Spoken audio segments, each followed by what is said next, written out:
السلام علیکم ورحمۃ اللہ وبرکاتہ۔ وعلیکم السلام ورحمۃ اللہ وبرکاتہ۔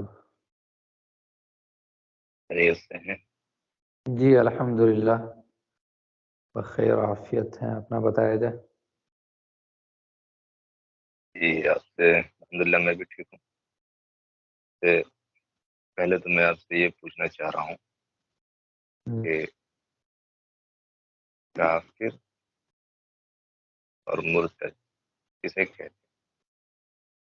کافر کسے کہتے ہیں اور مرتد کسے کہتے جی بہت اچھا سوال آپ نے کیا۔ یہ کافر جو ہے، اور خاص طور سے ہندوستان میں یہ لفظ بڑا پاپولر ہے۔ لوگ لفظ کافر کو گالی سمجھتے ہیں، حالانکہ یہ کوئی گالی نہیں ہے۔ دیکھیے، کافر کے معنی ہوتا ہے منکر، انکار کرنے والا۔ یہ لفظ کفارہ سے ماخوذ ہے۔ کافر کے معنی انکار کرنے والا۔ اب ہر وہ شخص جو کسی چیز کا انکار کرتا ہے وہ اس کا کافر ہو جائے گا۔ لوگوں کے ذہن میں یہ بات بیٹھ گئی ہے کہ کافر جو ہے گالی ہے۔ ایسا نہیں ہے۔ دیکھیے قرآن کریم میں یہ سورہ ممتحنہ کی آیت نمبر غالباً 4 ہے، اس میں ایک لفظ حضرت ابراہیم علیہ السلام نے اپنے قوم سے فرمایا تھا، فَكَفَرْنَا بِكُمْ وَبَدَا بَيْنَنَا وَبَيْنَكُمُ الْعَدَاوَةُ وَالْبَغْضَاءُ، کہ ہم تمہارے عقائد کے منکر ہیں۔ تو یہاں پر حضرت ابراہیم نے اپنے لیے جو کفر کیا، تو حضرت ابراہیم علیہ السلام جو ہے، جو ان کے خلاف جو لوگ تھے تو ان کے کافر تھے۔ یہ حضرت ابراہیم علیہ السلام جو ہے ان کے حساب سے کافر ہوئے۔ فَكَفَرْنَا بَيْنَنَا، ہم نے تمہارے عقائد کا جو ہے یہ انکار کیا ہے، ہم تمہارے عقائد کے منکر ہیں۔ تو ہر وہ شخص جو کسی چیز کا انکار کرتا ہے اس کا کافر ہوگا۔ مثال کے طور پر ہم ہندوازم کا انکار کرتے ہیں تو ہم جو ہندوازم کے لیے کافر ہوں گے۔ ہم عیسائیت کا انکار کرتے ہیں تو عیسائیت کے لیے ہم کافر ہوں گے۔ تو کافر کہا جاتا ہے انکار کرنے والے کو۔ اب اصطلاح شرع میں یعنی قرآن کریم میں جہاں بھی یہ لفظ استعمال ہوا ہے تو یہ استعمال ہوا ان کے لیے جو دین محمدی کو، یعنی جو قرآن کریم کو اور اللہ اور اس کے رسول کا انکار کرتے ہیں۔ تو جو لوگ ایسے ہیں جو اللہ اور اس کے رسول کا انکار کرتے ہیں، قرآن کریم کا انکار کرتے ہیں، تو ان کو کافر کہا جائے گا۔ ظاہر سی بات یہ تو کوئی گالی نہیں ہے۔ کافر کا معنی ہوتا ہے انکار کرنے والا۔ تو جو بھی انسان انکار کرے گا وہ کافر کہلائے گا۔ اب دوسری بات ہے مرتد۔ دیکھیے مرتد کہتے ہیں دین اسلام سے پھر جانے والے کو، یعنی کوئی شخص ابتداءً شروع ہی سے یا پھر اس نے اسلام قبول کیا ہو اپنے رضامندی اور خوشی سے، اور اسلام قبول کرنے کے بعد یا مسلمان ہونے کے بعد پھر وہ دین اسلام سے پھر جائے تو اس کو مرتد کہتے ہیں۔ مرتد کے معنی ہی ہے لوٹنے والا، اپنے دین سے جو پھر جاتا ہے اسے مرتد کہا جائے گا۔ ہیں؟ پھر کافر جو ہے صرف غیر مسلموں کے لیے کیوں استعمال ہونے لگا؟ جی قرآن کریم میں لفظ جو ہے، اب ظاہر سی بات ہے جو مخاطب جو ہوگا جس کا، اسی کے اعتبار سے نا اس کا استعمال ہوگا۔ اب جیسے اللہ رب العزت پر جو ایمان لانے والے ہیں اللہ تعالیٰ نے ان کو مومن کہا ہے۔ اب جو اللہ تعالیٰ کی وحدانیت کا منکر ہوں گے ان کو ظاہر سی بات ہے اللہ تعالیٰ کافر ہی کہے گا۔ قرآن کریم میں جو ہے انہی لوگوں کے بارے میں اس کا استعمال ہوا ہے کہ جو اللہ اور اس کے رسول کے منکر ہیں، قرآن کریم کے منکر ہیں۔ یہ جی اصل ہے مطلب انکار کرنے والا ہونا جی انکار کسی بھی کرنے چیز۔ والا۔ جی دیکھیے اس سلسلے میں آپ موجودہ دور میں دیکھیے گا ڈیبیٹ وغیرہ بھی ہوتے رہتا ہے، تو اس پر جو ہمارے علماء بھی جاتے ہیں یہ سمجھیے کہ ایک بڑی معذرت خواہانہ رویہ استعمال کرتے ہیں اور اس کے کئی معنی بتلانے لگتے ہیں کہ نہیں اس کا دراصل یہ معنی ہے، یہ معنی ہے۔ تو ان سب تکلفات کی کوئی ضرورت میرے خیال سے نہیں ہے۔ جو بات صاف ہے اس کو صاف کہہ دینی چاہیے۔ اب ظاہر سی بات ہے انسان کافر کو تو کافر ہی نہیں کہے گا، لیکن انسان کسی چیز کا انکار کرنے والا ہے تو زبردستی آپ اس کو مومن نہیں بنا سکتے ہیں۔ جیسے ہم یہودیت کے لیے، عیسائیت کے لیے ہم کافر ہیں، اور اسی طرح ہندوازم کے لیے ہم کافر ہیں، تو وہ اعتبار سے وہ لوگ بھی ہمیں کافر کہیں اس سے کوئی پریشانی نہیں ہے۔ جتنا آپ ہمیں چاہے کافر کہتے رہیں۔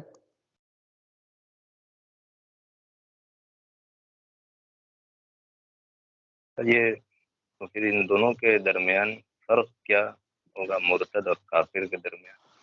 ہاں دیکھیے، مرتد اور کافر کے درمیان یہ کیسے کریں فرق گے؟ جو ہے، جی فرق اس طرح سے کریں گے، آپ نے دونوں کا معنی جو ہے بنیادی اس کا جو میننگ جو ہے یہ آپ نے سمجھ لیا کہ کافر کے معنی انکار کرنے والا، منکر، اور مرتد کے معنی لوٹنے والا، ٹھیک ہے۔ جب ایک انسان اپنے دین سے لوٹ جاتا ہے تو وہ بھی گویا کہ اپنے دین کا انکار کرتا ہے، تو اس اعتبار سے مرتد جو ہے دین سے پھر گیا تو اس اعتبار سے وہ مرتد ہے، اور چونکہ دین سے پھرنے کے بعد اس نے اللہ کا انکار کیا، رسول کا انکار کیا، اس طرح سے قرآن کریم کا انکار کیا، تو اس اعتبار سے وہ کافر ہے۔ تو مرتد جو ہے یہ کافر ہو سکتا ہے، ہر مرتد کافر ہوگا، لیکن ہر کافر مرتد نہیں ہو سکتا ہے، کیونکہ ضروری نہیں کہ ہر کافر مرتد ہو۔ مثال کے طور پر ایک شخص ہے جو کافر ہے، لیکن وہ کافر شروع ہی سے، ابتداءً ہی سے ہے، تو اس کو مرتد نہیں کہیں گے۔ مرتد اس لیے نہیں کہیں گے کہ وہ مذہب اسلام کو چھوڑا نہیں ہے، بلکہ وہ شروع ہی سے جو ہے کفر پر ہے، تو اس اعتبار سے اس کو مرتد نہیں کہیں گے، اس کو صرف کافر ہی کہیں گے۔ لیکن جو شخص اسلام لانے کے بعد پھر اس نے اسلام کو چھوڑ دیا ہے تو یہ شخص مرتد بھی ہوگا اور کافر بھی ہوگا، لیکن وہ شخص اسلام کو چھوڑ بھی دیا اور چھوڑنے کے بعد انکار بھی، مطلب اسلام کا انکار بھی کرنے، ظاہر سی بات، جب اسلام کو چھوڑے گا تو اس کا انکار ہی نہ ہوا، جی جی لازمی نتیجہ تو یہی نکلے گا نا۔ تو ہر مرتد جو ہے یہ کافر ہوگا، لیکن ہر کافر مرتد نہیں ہو سکتا ہے، تو ضروری نہیں کہ ہر کافر مرتد ہو۔ ظاہر سی بات ہے، ایک انسان جو ہے بچپن ہی سے وہ کافر ہے، تو اس نے چونکہ دین اسلام کو چھوڑا نہیں ہے، اس لیے اس کو مرتد نہیں کہیں گے۔ اچھا، کافر کے بارے میں تو قرآن پاک میں بتایا گیا ہے کہ ان اللہ لا یغفر ان یشرک بہ ویغفر ما دون ذلک، کہ شرک کے علاوہ تمام کے تمام گناہ معاف ہو سکتے ہیں، لیکن شرک کبھی معاف نہیں جی جی ہوتا، جی مشرک اور کافروں کے لیے۔ جی لیکن مرتد کے لیے کوئی سزا قرآن پاک میں متعین ہے کہ دیکھیے، ایک تو اخروی نہیں؟ طریقے سے سزا ہے۔ کافر کے بارے میں ہے کہ وہ کافر کے بارے میں ہے کہ وہ ہمیشہ ہمیشہ جہنم میں رہیں گے اور ان کو جی جہنم میں جی داخل کر دیا جائے ہاں، تو گا۔ مرتد کے مرتد لیے جب کیا ہے؟ انسان، جی جی تو جب انسان جب مرتد ہو گیا تو گویا کہ اس نے کفر اختیار کیا، تو کفر اختیار کیا تو جو سزا کافروں کے لیے ہے وہی سزا جو ہے یہ مرتد کے لیے بھی ہے آخرت میں۔ آخرت میں جو ہے جی یہی سزا، یعنی یہ بھی جو ہے خلود فی النار، جہنم میں ہمیشہ ہمیشہ رہیں گے۔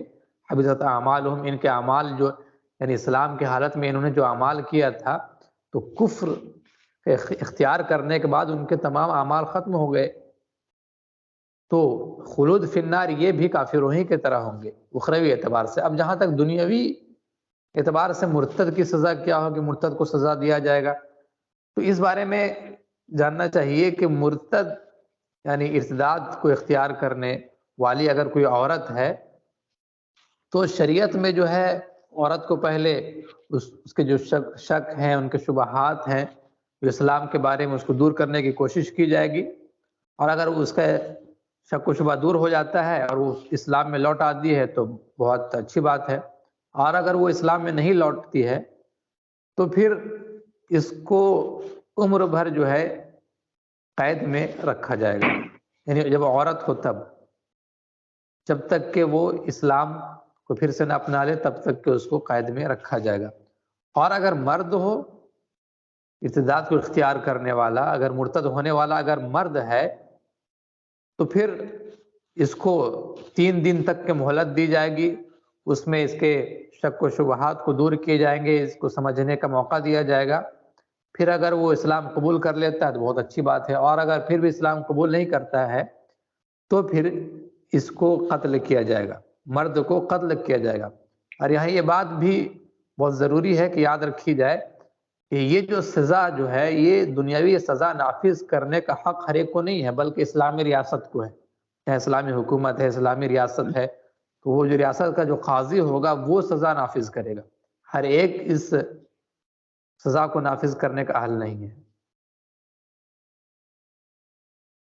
جی آج کل جو ہم لوگ دیکھ رہے ہیں ہمارے معاشرے کے اندر بھی یہ خرابیاں پائی جا رہی ہیں کہ عام طور پر مسلم لڑکیاں غیروں کے ساتھ بھاگ رہی ہیں، شادیاں رچا رہی ہیں۔ تو سب سے پہلے تو میں یہ جاننا چاہ رہا ہوں آپ سے کہ اگر کسی غیر مسلم سے اس نے شادی کر دی اور اس نے اسلام کا انکار نہیں کیا، صرف اس سے شادی کر دی، یہ تو جی خیر ظاہر بات ہے کہ اس سے نکاح نہیں ہوگا، شادی نہیں ہوگی اس سے، کیونکہ مذہب بدل گیا۔ جی لیکن کیا صرف شادی کر لینے کی وجہ سے اس کو مرتد کہا جائے گا اس لڑکی نہیں، کو؟ صرف شادی کر لینے کی وجہ سے اس کو مرتد نہیں کہا جائے گا، اگرچہ وہ حرام مرتکب ہو رہی ہیں، لیکن اگر اس کے عقائد صحیح ہیں، اس نے اللہ اور اس کے رسول کا انکار نہیں کیا ہے، تو وہ فاسقہ تو ہوں گی لیکن ان کو مرتد نہیں کہا جائے گا۔ ان کے جو اگر عقائد ان کے صحیح ہیں، یعنی جو اسلام کے جو جی عقائد ہیں، بنیادی عقائد، وہ اگر صحیح ہے تو وہ مرتد جی نہیں کہلائیں گی۔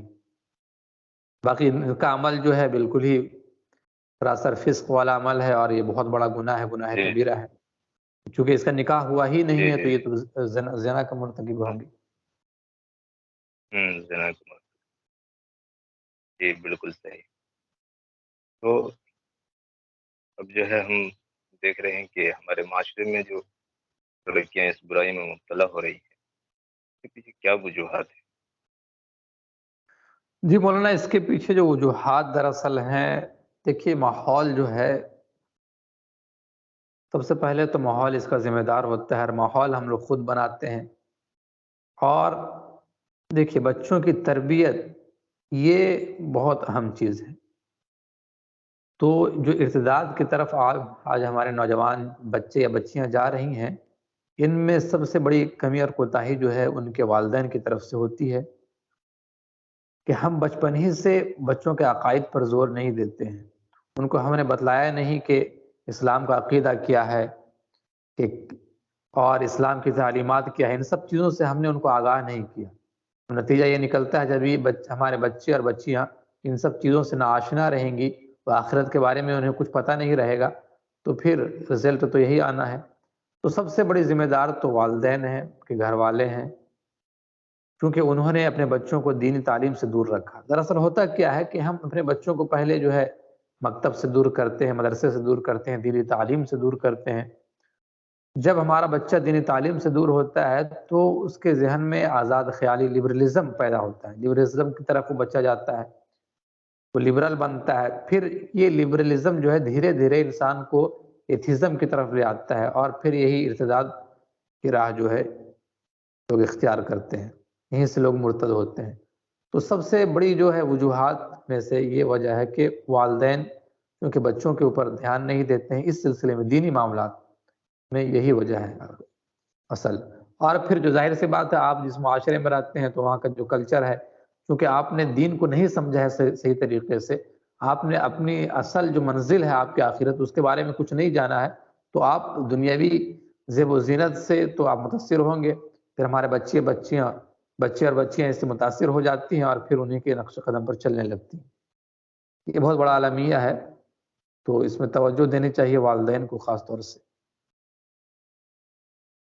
لیکن بات یہ ہے کہ اس کو ہم لوگ سازش قرار دیتے ہیں کہ یہ جو ہے غیروں کی سازش ہے، اور پھر سازش کہہ کر اپنے آپ کے دامن کو بچا لیتے ہیں اور اپنی غلطیوں کا اقرار نہیں کرتے ہیں، اس پر غور و فکر نہیں کرتے ہیں۔ اس کے بارے میں آپ کی کیا رائے ہے؟ جی دیکھیے، سازش جہاں تک بات ہے، ظاہر سی بات ہے، یہ تو باطل طاقتیں جو ہیں ہمیشہ وہ اسلام کو ختم کرنے کی کوشش کرتی رہی ہیں، تو سازش تو ہے، اس میں کوئی دو رائے نہیں ہے، اور ہو رہی ہے اور پوری کوشش کی جا رہی ہے، اب تو کھل کر کوشش کی جا رہی ہے کہ اسلام کے خلاف جو کام کرنے والے ہیں ان کو پروموٹ بھی کیا جا رہا ہے اور ہر اعتبار سے ان کے تعاون بھی کیا جا رہا ہے، تو اس میں تو کوئی شک نہیں ہے۔ لیکن یہ چونکہ ہمارے باطل طاقتیں ہمارے دشمن ہیں، ہم دشمن سے کیا توقع رکھ سکتے ہیں؟ وہ آپ دشمن سے اگر بھلائی کا ارادہ کرتے ہیں تو میں سمجھتا ہوں کہ ہم سے پھر زیادہ کوئی بیوقوف دنیا میں نہیں ہے۔ دشمن سے، اپنے دشمن سے کون بھلائی کی امید رکھتا ہے؟ تو یہ تو سازش ہے اور کوشش ان کی ہو رہی، لیکن ہم یہ کہہ کر کے اپنے دامن کو بچا لیں، یہ اللہ تعالیٰ یہ ایسا کوئی عذر نہیں ہے جو اللہ تعالیٰ قبول کرے گا۔ اب ظاہر سی بات ہے شیطان بھی تو ہمارے پیچھے لگا ہوا ہے، تو اگر شیطان کے نقش قدم پر ہم دنیا میں چلیں اور اللہ تعالیٰ ہم سے جب پوچھے سوال کرے کہ جو ہے تم نے ہمارے نقش قدم کو چھوڑ کر کیوں شیطان کی راہ اختیار کی تھی، تو ہم وہاں یہ کہہ کر تو ہم بچ نہیں سکتے نا کہ چونکہ شیطان نے ہمیں بہکایا تھا ہم اس کے بہکاوے میں آ گئے، تو یہ ہماری عذر وہاں پر قبول نہیں کی جائے گی۔ تو یہ کوئی معقول عذر نہیں ہے، سازشیں ہو رہی ہیں لیکن ہمیں اس کا ڈٹ کر مقابلہ کرنا چاہیے، اور پھر ہمیں اپنے بچوں کے لیے صحیح تربیت کا انتظام کرنا چاہیے، ان کے عقائد کو درست کرنا چاہیے۔ جی، اور دوسری بات یہ ہے کہ ہمارے معاشرے میں تو خیر اس طرح کی برائیاں پائی جا رہی ہیں، لیکن یورپ کی طرف سے اچھی اچھی خبریں بھی آ رہی ہیں، وہ یہ کہ لوگ اسلام کی طرف کنورٹ ہو رہے ہیں، اسلام قبول کر رہے ہیں۔ اصل کیا چیزیں ان کو متاثر کر رہی ہیں وہاں پر؟ جی دیکھیے قرآن کریم میں وَإِن تَتَوَلَّوْا يَسْتَبْدِلْ قَوْمًا غَيْرَكُمْ، کیونکہ ہمیں دین اسلام دیا گیا تھا، ایک نعمت ہے مسلمانوں کے لیے، لیکن مسلمان اس کی قدر نہیں کر پا رہے ہیں اور بنیادی طور سے علم سے دور ہو رہے ہیں، تو جس کی وجہ سے لوگ ارتداد کی طرف اپوسٹیسی کی طرف جا رہے ہیں۔ اور جس کنٹری کا آپ نے نام لیا باہر میں، دراصل یہ لوگ ریسرچ کرتے ہیں اور پڑھنے کی کوشش کرتے ہیں، یہ لوگ جو ہے یہ جب قرآن پڑھتے ہیں، حدیث پڑھتے ہیں اور اسلام کی سچائی کو جب دیکھتے ہیں تو یہ چیزیں انہیں متاثر کرتی ہیں اور اس سے متاثر ہو کر وہ اسلام قبول کرتے ہیں۔ دراصل دیکھیے جس طرح سے پوری دنیا میں کوشش ہو رہی ہے اسلام کے خلاف، تو اب ظاہر سی بات ہے لوگوں کے پاس جب اسلام کے خلاف جب جو ایک اسلام فوبس جو ہیں اسلام کے خلاف جب پروپیگنڈا کرتے ہیں تو لوگوں کے ذہن میں ایک تجسس پیدا ہوتا ہے، وہ چاہتے ہیں کہ اسلام کے بارے میں ہم جانیں، اور جب وہ اسلام کو جاننے کی کوشش کرتے ہیں، قرآن پڑھتے ہیں، حدیث پڑھتے ہیں، تو ان کو پتہ چلتا ہے کہ یہ جو لوگ پروپیگنڈا کر رہے ہیں تو یہ بالکل ایک غلط پروپیگنڈا تھا، اور جو اصل حقیقت ہے وہ لوگ دکھلا نہیں رہے ہیں، اصل حقیقت اسلام کا کچھ اور ہے، اس کی حقیقت کو سمجھ کر وہ لوگ متاثر ہوتے ہیں اور اسلام قبول کرتے ہیں۔ تو اگر ہم بھی اگر جیسا مطالعہ کہ شروع کریں، مطلب حالیہ رپورٹ ہے کہ ساری دنیا میں ہلچل سے مچی ہوئی ہے، جو ان کی مذہبی کتاب ہے اس میں جو ہے آپ صلی اللہ علیہ وسلم کے بارے میں یہ بتایا گیا ہے کہ آخری پیدا ہوں گے جو پوری دنیا کے لیے رحمت بن کر آئیں گے۔ ان کے جو سرکردہ لوگ ہیں، رہنما لوگ ہیں، انہوں نے چھپایا۔ اب چونکہ جب پر مطالعہ شروع ہوا تو لوگوں کو یہ بات معلوم ہوئی اور وہ اس نتیجے تک پہنچے کہ جب بات ایسی تھی تو ہمارے رہنماؤں نے ہمیں بتایا کیوں نہیں، کی طرف جی جی نشاندہی کیوں نہیں کی۔ تو اس کی ہاں وجہ سے ایک بالکل، عیسائی دنیا میں ہلچل سی مچی ہوئی ہے۔ جی جی بالکل یہی صحیح بات ہے کہا، جو آپ نے کہا کہ حقیقت جو ہے چھپائی گئی ہے، جی اور ہمارے اندر بھی کمی رہی کہ ہم نے اسلام کو صحیح طور پر پیش نہیں کیا، تعارف نہیں کرایا، اور جو دعوت ہونی چاہیے تھی غیر مسلموں کے درمیان وہ دعوت کا کام ہم لوگ نہیں کر رہے ہیں۔ جی بالکل صحیح۔ خیر، بہرحال آخر میں آپ سے یہ پوچھنا چاہ رہا ہوں کہ اس کا حل کیا ہے جو ہمارے معاشرے میں اس طرح کی دیکھیے برائیاں عام۔ سب سے پہلے تو ہمیں جو ہے اسلامی تعلیمات سے اپنے بچوں کو روشناس کروانا پڑے گا۔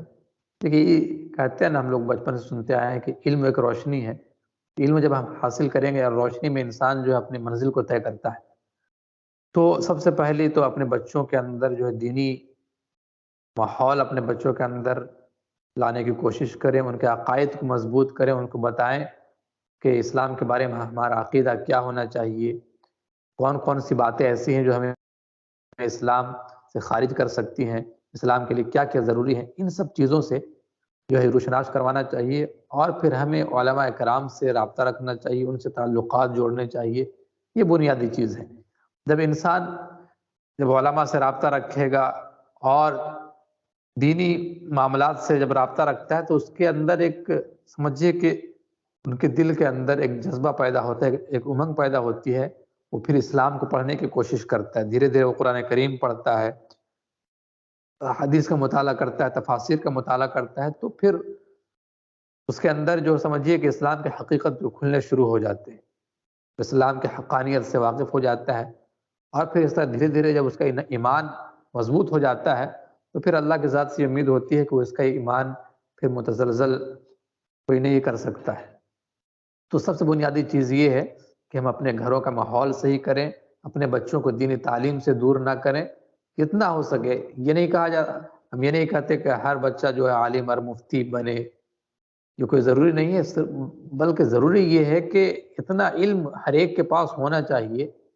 طلب العلم فریضۃ علی کل طلب العلم فریضۃ علی کل مسلم، ہر مسلمان پر علم کا حاصل کرنا فرض ہے، اتنا علم کا حاصل کرنا کہ جس سے انسان کا عقیدہ صحیح رہ سکے، جس سے ہم اسلام کے احکامات پر عمل کر سکیں، یہ تو ہر ایک کے لیے ضروری ہے۔ تو یہ بنیادی چیزیں ہیں، اس سے ہم اگر اپنے بچوں کو روشناس کروا سکیں تو یہ سمجھیے کہ بہت بڑا قدم ہوگا ارتداد سے اپنے بچوں کو روکنے کے لیے۔ شکریہ، جزاک اللہ۔ جزاک اللہ خیر۔ السلام علیکم۔ وعلیکم السلام ورحمۃ اللہ وبرکاتہ۔